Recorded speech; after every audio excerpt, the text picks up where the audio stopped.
तो finally exam आ ही गए हैं, बहुत दिन आ गया है कि अब आपका एग्ज़ाम होने वाला है कि आपने साल भर क्या पढ़ा है उसको आपको बताना पड़ेगा उन 3 घंटे में।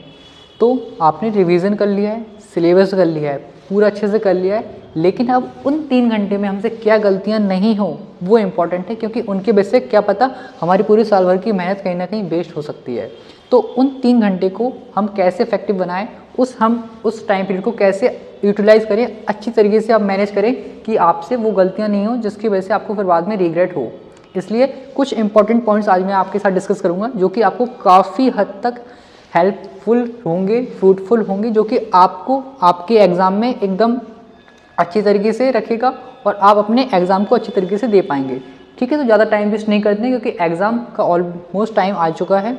तो आपको बस 5-10 मिनट में कुछ इंपॉर्टेंट पॉइंट्स बताएंगे जिन पर अगर आपने फॉलो किया, जिनको आपने फॉलो किया तो डेफिनेटली आपको उसका रिजल्ट देखने को मिलेगा और काफ़ी आपके लिए वो चीज़ फ्रूटफुल होने वाली है और आपको लाइफ लॉन्ग यूज़ रहेगी और आपको मतलब महसूस होगा कि अच्छा हुआ कि हमने इन पॉइंट्स को देख लिया था, उन पर हमने वर्क किया था। ठीक है, तो कोई कुछ पॉइंट्स से पर्टिकुलर उनको आप अच्छे से समझिएगा, ज़्यादा टाइम वेस्ट नहीं करते हैं। ठीक है, स्टार्ट करते हैं वीडियो को।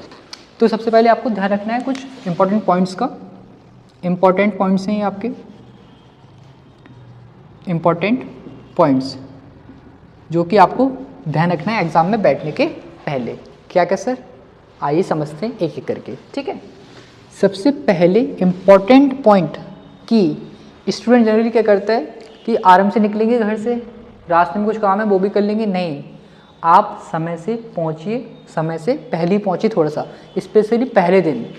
पहला आपका क्या रहेगा, रीच ऑन टाइम, समय पर पहुंचे भाई अपने सेंटर, जहाँ भी आपका सेंटर है वहाँ पर आप पहले दिन स्पेशली तो जल्दी पहुँचिए, जैसे कि आप अपना रोल नंबर वगैरह, सीट वगैरह देख सकते हो कहाँ पर आपको बैठना है। ठीक है, तो आपको पहले दिन तो स्पेसिफिकली जल्दी ही पहुँचना है और बाकी फिर जो नेक्स्ट डेज होंगे उन पर आपको टाइम पे पहुँचना है, मतलब जनरली 15-20 मिनट पहले पहुँच जाइएगा तो आराम से आप थोड़ा सा रिलैक्स हो जाएंगे। क्योंकि आप जल्दी जल्दी में अगर बाई चांस लेट हो जाते हो तो आप क्या हो जाओगे, आप मतलब थकावट होगी, अंदर से थोड़ा सा डिप्रेशन हो जाएगा। हो सकता है गर्मी का थोड़ा सा टाइम हो रहा है तो आपको अंदर से थकावट के साथ मीन्स अलग सी फीलिंग आएगी, थके थके महसूस होगा। तो हो सकता है आप डिप्रेशन की वजह से कुछ पेपर में आपका वो इफेक्ट गलत हो सकता है, आप पेपर गलत तरीके से कर सकते हो, पेपर में आपको हो सकता है चीज़ें नहीं आए। तो वो चीज़ से अगर बचना है तो आप टाइम पर पहुँचिए, सबसे इंपॉर्टेंट यही है। टाइम पर नहीं पहुँचोगे तो आपको उसके कुछ कॉन्सिक्वेंसेस देखने को मिलेंगे अपने एग्जाम में। ठीक है, ठीक है सर, ये हो गया। सेकंड क्या है, अब जैसे ही आप एग्जाम में पहुँचे, आप बैठ गए हो अपनी सीट पर जहाँ भी आपकी प्लेस है, अब उसके बाद आपको मिलता है क्वेश्चन पेपर। तो सबसे इम्पॉर्टेंट यही है कि आपको read questions carefully. Generally student क्या करता है कि हो सकता है उसने पूरे साल भर इतने सारे क्वेश्चंस लगाए तो उसको लगता है कि हाँ ये क्वेश्चन तो हमने किया था और उसने आधा ही पढ़ के समझ जाएगा अच्छा यही करना है, लेकिन क्या पता बाद में पूछो कुछ और हो। उसमें जब आपने किया था तो हो सकता है उसमें मैथ्स के स्पेसिफिकली सरफेस एरिया वगैरह पूछा, लेकिन इसमें वॉल्यूम पूछ लिया है। तो कोशिश नहीं करना है, डेफिनेटली करना ही है कि आप क्वेश्चंस को केयरफुली रीड करिए, पूरा रीड करें, आधा अधूरा रीड करके मत आंसर दीजिएगा। और जनरली स्टूडेंट्स यहाँ पर भी गड़बड़ कर देते हैं क्या कि करते आ रहे हैं, एक क्वेश्चन सबसे नीचे वाली लाइन में लिखा है तो वो स्किप भी हो जाता है, कभी कभार हो जाता है। जनरली स्टूडेंट ने यहाँ तक के क्वेश्चन देख लिए फिर पेज टर्न कर लेते हैं तो वो क्वेश्चन मिस हो जाता है। तो आपको मतलब काउंट भी कर लेना है, भी वो वाला पॉइंट भी आएगा आपका कि आपको सारे क्वेश्चंस अटेम्प्ट करने हैं। मेन क्या है, क्वेश्चंस को आपको केयरफुली रीड करना है। केयरफुली रीड नहीं करोगे तो पूछा कुछ होगा, बता कुछ और दोगे, फिर आप कहोगे सर आपने बताया नहीं। हमने बताया था कि क्वेश्चंस को केयरफुली रीड करना है। केयरफुली रीड करने से आपको इंस्ट्रक्शन मिलेंगे क्या क्या चीज़ हमें बतानी है, उनको आप हाईलाइट करके बता सकते हो उसमें। ठीक है, इंपॉर्टेंट है। फिर क्या है, रीड क्वेश्चंस केयरफुली हो गया। उसके बाद क्या आता है आपका स्किप एंड गो रूल। ये सर इंपॉर्टेंट है थोड़ा सा अपने आप में। इसका मतलब क्या होता है कि देखिए मान लेते हैं आपने हर एक चैप्टर पढ़ा है, हर एक चीज़ को कवर किया है, लेकिन उस टाइम हो सकता है कुछ क्वेश्चंस ऐसे हों जिनको आपको लगता है हम कर लेंगे लेकिन थोड़ा बहुत डाउटफुल है, तो आप उसको भी स्किप करिए। ये नहीं, अपने अंदर ईगो बिल्कुल नहीं होना चाहिए, नहीं सर हमने पढ़ा था और हम करके ही रहेंगे तभी अगला क्वेश्चन करेंगे। अगर आप ईगो में रहोगे तो वो आपका पेपर बिगाड़ सकता है। क्योंकि होता है जनरली आप एक क्वेश्चन पे लगे रहते हो, कैलकुलेशन की वजह से मे भी वो गलत हो जाएगा तो उसका असर बाकी क्वेश्चंस में देखने को मिलता है। तो इसलिए कोशिश क्या करो, बाई चांस कोई क्वेश्चन में डाउट है या फिर अभी नहीं आ रहा है तो उसको स्किप करिए, आगे बढ़िए। स्किप एंड गो रूल अभी छोड़ो, बाद में कर लेंगे हम सेकेंड राउंड में, क्योंकि सिंगली टाइम मत देना आप, कोशिश करना एटलीस्ट 2 बार तो पूरा पेपर लगाओ। फर्स्ट टाइम में आपको सारे वो क्वेश्चंस करना है जो आपको सिंगल बार में आ रहे हैं, बिना कुछ ज़्यादा सोचे समझे, सीधे आ रहे हैं उनको करिए, दूसरी बार में बचे हुए क्वेश्चंस करना है। कम से कम एटलीस्ट 2 राउंड तो आपको लगाना है, 2 फेज तो आपको करने ही पड़ेंगे, तभी आपका काम बनेगा, ठीक है। इसके एंड गो रूल इंपॉर्टेंट है, नहीं आ रहा है अभी छोड़ते हैं सर, नेक्स्ट टाइम में हम देख लेंगे, ठीक है। उसके बाद क्या है भैया, इंपॉर्टेंट है क्या, अटेम्प्ट ऑल क्वेश्चंस। ये बहुत ही इंपॉर्टेंट है कि जनरल स्टूडेंट्स कहाँ पर गलती करते हैं इसमें, कि वो कहते हैं सर इसमें तो मैं कुछ आ नहीं रहा, हम क्या ही लिखें, तो हम छोड़ देते हैं इसको। नहीं यार, छोड़ दोगे तो जितने भी मार्क्स का वो पूरे ही नहीं मिलेंगे, ये समझो आप बात। जितने मार्क्स का क्वेश्चन है वो सीधे ही नहीं मिलेंगे आपको उतने नंबर, अगर आपने अटैम्प्ट ही नहीं किया है। अब अगर आप एटलीस्ट अटैम्प्ट करके, अगर आपको थोड़ा बहुत आइडिया कि उससे रिलेटेड कोई चीज़ आपको आ रही है माइंड में, तो कुछ लिख लो, दो कुछ ना कुछ तो लिखिए, और कुछ वर्ड्स को आप अलग अलग तरीके से एक्सप्रेस करके उसमें वो चीज़ रिपीट भी कर सकते हो। बाई चांस कुछ भी नहीं आ रहा है, कुछ आ रहा है तो आप उन पॉइंट्स को बार बार लिख सकते हो, हाईलाइट कर सकते हो। तो उसमें जहाँ पर आपको कुछ भी नंबर नहीं मिल रहे थे, कोई भी मार्क्स अवार्ड नहीं हो रहे थे, कुछ ना कुछ तो आपको दे देगा एग्जामिनर। अगर मान लेते हैं 3-4 नंबर का है तो 1 नंबर तो आपको जनरली मिल सकता है, ठीक है। और 1-1 नंबर की वैल्यू बहुत होती है, ये आपको आई होप पता होगा, ठीक है। तो सारे क्वेश्चंस अटेम्प्ट करने हैं, लास्ट में काउंट कर लेना, आप देख लेना आप जिस भी बोर्ड के हो, आपके 7 पेपर में जितने क्वेश्चन हैं 38 हैं, 25 हैं, सेक्शन ए है, बी है, आप टोटल काउंट कर लेना कि सारे क्वेश्चन किए हैं कि नहीं किए हैं, कहीं छूट तो नहीं है, कोई क्वेश्चन छूटना नहीं चाहिए। जनरली वही अभी बताया ना, जैसे कि आपने क्वेश्चन पेपर देखते हो, सबसे नीचे एक छोटा सा उसका सिंगल लाइन का क्वेश्चन है, आपने वो स्किप कर दिया है, नेक्स्ट पेज पे आ गए, तो वो चीज़ से बचना है। तो आप लास्ट में काउंट जरूर करिएगा, ठीक है, काउंट जरूर करिएगा। तो अटेम्प्ट ऑल क्वेश्चन छोड़ना तो है ही नहीं है, बांध लो, गांठ बांध लो अपने, तुम किस में, शर्ट में जिसमें भी, हैंकी में। फिर क्या है भैया, अवॉइड सिली मिस्टेक्स, इंपॉर्टेंट है अपने आप में ही, मेनली ऐसे एग्जाम्स में या ऐसे पेपर्स में जिनमें आपकी कैलकुलेशन आती है। सिली मिस्टेक्स, आपको लग रहा होगा अरे सर ये तो हम कब से करते आ रहे हैं कैलकुलेशन, उसमें क्या गलती हो गई। भैया होता है अक्सर, क्या है, आपको कॉन्सेप्ट क्लियर है, लेकिन जब आप कैलकुलेशन करने जाते हो तो बाई चांस कहीं पे प्लस करना है, माइनस करना है, ब्रैकेट वगैरह नहीं लगाया, जिसकी वजह से प्लस माइनस की गलती की वजह से ही वैल्यू भी आप जनरली कभी कभी गलत हो जाता है बाई चांस पुट करने में, क्रॉस मल्टीप्लाई में, तो उन चीज़ों की वजह से आपका वो पूरा गलत हो सकता है क्वेश्चन।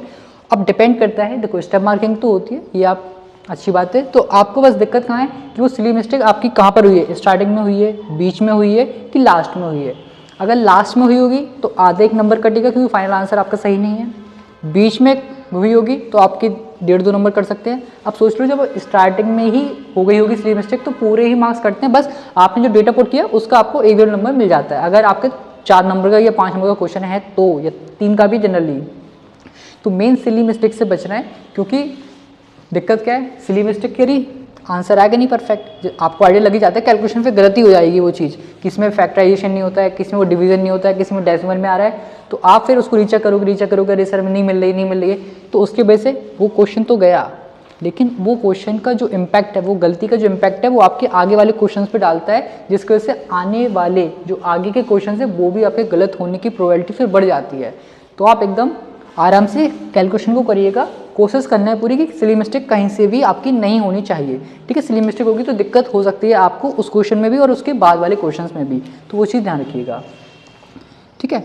और फिर आपका क्या है, सिली मिस्टेक से ठीक है सर हम बच गए हैं, उसके बाद क्या है, आपको अपनी जो कॉपी है उसको नीट एंड क्लीन रखना है, नीट एंड क्लीन रखना है अपनी आंसर शीट को, क्योंकि इसका बहुत ज़्यादा इम्पैक्ट पड़ता है चेक करने के ऊपर। जो चेक करता है उसके ऊपर बहुत अच्छा इम्पैक्ट पड़ता है कि आपकी आंसर शीट कितनी क्लीन है, नीट है, गंदी है, डर्टी है, क्या है। क्योंकि जनरली स्टूडेंट्स क्या करते हैं कि मैथ्स का क्वेश्चन कर रहे हैं और वहीं बगल में ऊपर नीचे कैलकुलेशन कर देते हैं, नहीं यार, उसकी वजह से वो गंदगी, मतलब एक अच्छा इंपैक्ट नहीं पड़ता सामने वाले पर। तो आपको जितनी भी एक्स्ट्रा रफ कैलकुलेशन करना है उसके लिए आप सबसे लास्ट वाला पेज यूज़ कर सकते हो, वहाँ पर रफ कैलकुलेशन करिए, जहाँ पर अपना फेयर वर्क करो वहाँ पर कैलकुलेशन बिल्कुल मत करना। बॉक्स साइड बना सकते हो कॉलम रफ करके, लेकिन वो भी ज़्यादा अच्छा नहीं लगता है, तो आप पीछे ही करेंगे, सबसे बेटर वो है जो मैंने किया था वो पीछे ही, कि आप लास्ट वाले पेज पर रफ वर्क कर सकते हो अपना, तो जिसकी वजह से आपकी जो आंसर शीट है वो नीट एंड क्लीन और अच्छी तरीके से, ब्लू ब्लैक पेन, कोई भी एक्स्ट्रा पेन मार्कर वगैरह मत ले जाना, किसी चीज़ को हाईलाइट करें तो आप ब्लैक पेन से कर सकते हो, ठीक है। बॉल पेन यूज़ करना है आपको, ठीक है। और ध्यान रखना नो न्यू पेन, हाँ ये इंपॉर्टेंट है भैया, don't use new pen, student कहते हैं सर एग्ज़ाम में हम तो जा रहे हैं नया पेन लेने, ये वाला वो वाला महंगा वाला। नहीं बे, जिससे तुमने साल भर लिखा है उसी पेन का यूज़ करना है तुम्हें। क्योंकि आपने ये चीज़ ऑब्जर्व की होगी कि जब भी हम नए पेन लाते हैं तो वो स्टार्टिंग में अच्छे से फ्लो में नहीं चलता है, उसको पहले तो काफ़ी टाइम लगता है फ्लो में आने के लिए, तब जाकर वो अपना अच्छी तरीके से आपको हेल्प करता है लिखने में। तो नया पेन बिल्कुल नहीं, जिससे तुम अभी घर पे लिख रहे थे, कोचिंग में, स्कूल में, जहाँ भी लिख रहे थे, उसी से लिखना है एग्जाम में भी। बस एक्स्ट्रा बैकअप में एक पेयर और आप साथ में लेके जा सकते हो, और उनको भी पहले से थोड़ा सा आप यूज़ कर लेना जिससे कि वो आपका फ्लो में बने रहेंगे। ठीक है, तो यूज़ न्यू पेन नहीं, बिल्कुल जो आपका जो नॉर्मल पेन है वही ले जाना है। कोई जेल पेन नहीं, ओनली बॉल पेन ले जाइएगा। जेल पेन में आपकी इंक फैल जाती है, तो उस चीज़ से बचना है तो आप बॉल पेन ले जाइएगा। ठीक है, जिससे आपकी राइटिंग अच्छी आए। NEET and clean answer sheet के लिए आपको अच्छी तरीके से कोई ज़्यादा रंगोली डिज़ाइन विज़ाइन नहीं बनाना है। Neat and clean to the point answer आपके रहेंगे, जो पूछा वही बताना है। डायग्राम हो सके तो नीट एंड क्लीन बनाइएगा, फिगर्स वगैरह जिनसे अच्छा इंपैक्ट पड़ता है। ठीक है, डायग्राम कोशिश क्या करो बनाने की, उससे स्पेस भी बढ़ता है, स्पेस भी आपका कवर होगा, और साथ में इम्पैक्ट भी पड़ेगा कि उसको पता है कि आपको उसकी और भी नॉलेज है, डायग्राम का भी पता है। मेनली साइंस सब्जेक्ट में आपका ईजी ज़्यादा यूज़फुल हो सकता है। चार्ट वगैरह आप भी देख सकते हो अपने अकॉर्डिंग, ज्योग्राफी वगैरह में जैसा भी यूज़ होता है। ठीक है, देन क्या आता है फिर आपका नीट एंड क्लियर हो गई, डोंट यूज़ पेन हो गया है। अब क्या भैया कि पेपर हो गया पूरा, उसके बाद कम से कम तुम्हें टाइम इतना निकालना पड़ेगा कि तुम एक बार पूरी अपनी आंसर शीट को चेक कर पाओ, क्योंकि अक्सर गलतियां होती हैं। सेल्फ एक्सपीरियंस्ड वाला पॉइंट ये मेरा, क्लास 12 में मैंने 2.5 घंटे में पेपर कर लिया था, लेकिन फिर बाद के आधे घंटे में जब मैंने रीचेक किया तो काफ़ी सारी मिस्टेक्स दिखी हैं, वो भी सिली मिस्टेक ही थी। इसलिए मैं बोल रहा हूँ कि चेक एटलीस्ट वंस, मतलब कम से कम एक बार तो तुम्हें चेक करना ही है। तो लास्ट के आप ज़्यादा नहीं तो 15-20 मिनट रिजर्व कर लेना पहले से, कि हमें इन 15-20 मिनट में कोई भी चीज़ नहीं करनी है, बस रीचेक करना है अपना चीज़ जो हमने किया उसको हम रीचेक करेंगे कि कहीं कुछ हमने गलती तो नहीं कर दी है, कहीं कोई क्वेश्चन तो नहीं छूट गया है, कहीं कुछ हम एक क्वेश्चन में 2 चीज़ पूछे तो हम एक चीज़ बताना तो नहीं भूल गए। क्योंकि जनरली होता है ना क्वेश्चन में what is the meaning of this, also find this, तो ऑल्सो वाला पॉइंट आप जनरली भूल जाते हैं, देखते ही नहीं है। तो वो भी चीज़ आप थोड़ा सा अच्छे देखना, क्वेश्चन इसलिए बोला है रीड करना केयरफुली।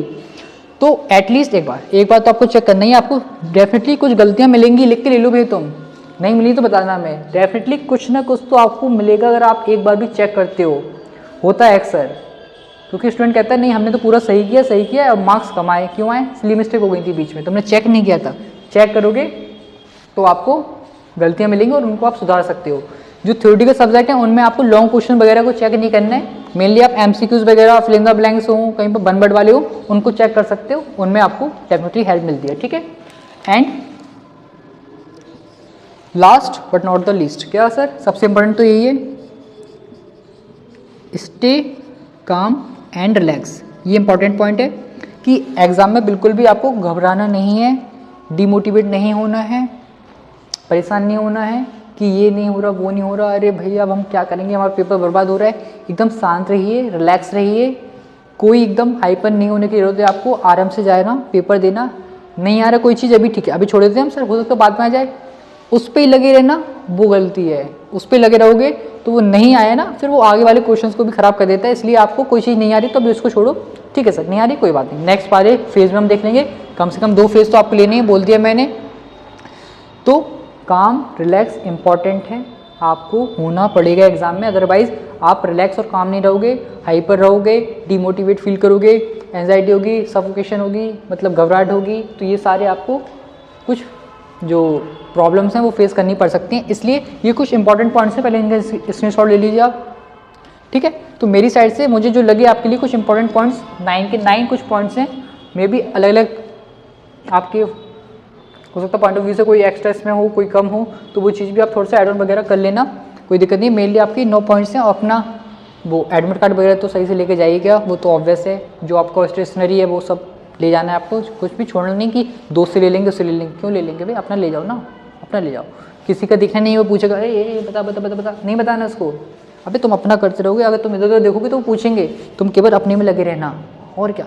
पीछे वाला लात देगा भैया बता दे, नहीं बताना बे, अपना तो करने दो। कहना भी रुक जाओ, हम ये वाला कर लें फिर बता रहे हैं, उसको बताओगे तो तुम बताते रह जाओगे, और एग्जामिनर देख ले तो बाहर निकाल देगा तुम्हें वो फिर।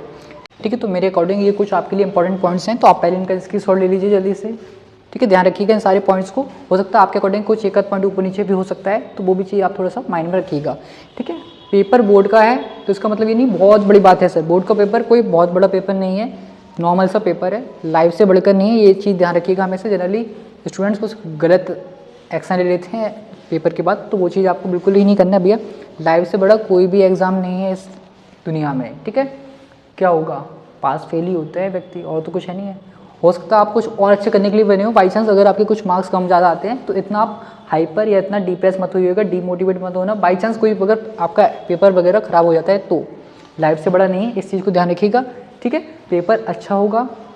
अब दूसरा व्यक्ति आप पर भरोसा कर रहा है नहीं कर रहा है वो मैटर नहीं है, आपको अपने ऊपर कितना भरोसा है वो इंपॉर्टेंट है, वो बहुत इंपॉर्टेंट है। अगर आपको ही भरोसा नहीं है कि हम कर पाएंगे तो सब बेकार है सर।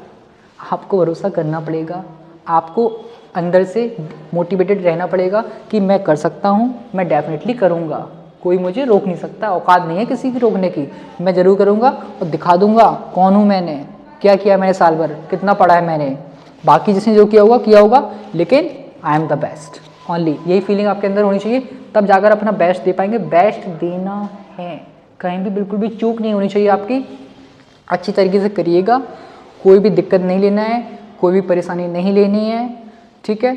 और आप बिल्कुल भगवान का, अपने पेरेंट्स का आशीर्वाद लेके जाइएगा, उनको प्रणाम करके जाइएगा, डेफिनेटली एग्ज़ाम अच्छा होगा। पेरेंट्स हमेशा आपके साथ हैं, आशीर्वाद में कहते हैं ना बहुत दम होती है, दुआ में बहुत ताकत होती है, आशीर्वाद में बहुत ताकत होती है।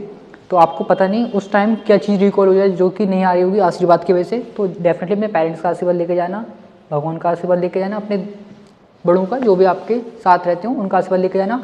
एग्ज़ाम अच्छे से होगा, परेशान मत होइएगा, और फालतू की कोई भी चीज़ों से दूर रहिएगा। कोई भी ऐसे लोग हैं जो आपको डिमोटिवेट करें, दूर भैया तुम दूर रहो अभी हमारे एग्ज़ाम में, कि भैया आप बहुत टफ पेपर आ रहे हैं आजकल, पता चला ये होगा वो होगा, दूर रहो भैया, तुम हमसे दूर रहो यार, दूर रहो, तुमसे बाद में बात करेंगे एग्ज़ाम के बाद, अभी जाओ तुम। कोई भी मूवी वगैरह में नहीं देखना, थ्रिलिंग मूवीज़ वगैरह, कोई भी एक्शन वैक्शन नहीं, नॉर्मल चाहो तो थोड़ा बहुत सॉफ्ट म्यूजिक सुन सकते हो, चाहो तो, नहीं चाहो तो कोई बात नहीं, लेकिन कोई भी हिप हॉप पॉप पॉप डॉप डॉप कोई म्यूज़िक नहीं सुनना है, लाइट म्यूज़िक सुनना तो सुन लीजिएगा। कोई भी मूवी वगैरह, सोशल मीडिया एकदम फेंक दो मोबाइल को बाहर, बिल्कुल सोशल मीडिया का यूज़ नहीं करना है आपको। अगर कोई भी यूज़ करना है यूट्यूब वगैरह से, कुछ हेल्प लेनी है गूगल से, तो आप अपने पेरेंट्स के या फिर कजन्स के मोबाइल का यूज़ कर सकते हो, उनके से हेल्प ले सकते हो, ठीक है। डरना नहीं है, अच्छा होगा, हिम्मत रखो खुदा पर और अपने हौसलों पर, ठीक है। हिम्मत रखना पड़ेगा, हिम्मत नहीं रखोगे तो दिक्कत हो जाएगी, ठीक है। तो अच्छे से होगा यार, चिल रहो बिल्कुल यार, रिलैक्स, एग्जाम ही तो है, थोड़ी ना कुछ यार, मतलब ऐसा तो नहीं इसमें कुछ खराब हो गया तो पूरा जीवन बर्बाद नहीं यार। कितने कितने बड़े लोग हैं जिनका 10 12 का रिजल्ट कितने बेकार है, फिर भी आज किस लेवल पर हैं, तो वो मैटर नहीं करता, ठीक है। एग्जाम में अच्छे से दीजिए, आपने पढ़ा है साल भर है तो परेशान क्यों हो रहे हो, थोड़ा बहुत होना लाजमी है। तो आप अगर थोड़े से प्रॉब्लम हो रही है, डिप्रेस हो रहे हो, एंजाइटी हो रही है, इट्स ओके, इट्स नॉर्मल। अगर नहीं हो रही है तो वो एबनॉर्मल है। अगर आपको कोई मतलब डर नहीं लग रहा है यार एग्ज़ाम आ रहे हैं, हाथ ठंडे नहीं हो रहे हैं, तो मतलब कुछ गड़बड़ है भैया आपके साथ। अगर हो रहा है ऐसा तो अच्छी बात है, ठीक है। तो आप पढ़िएगा, अच्छे से दीजिएगा।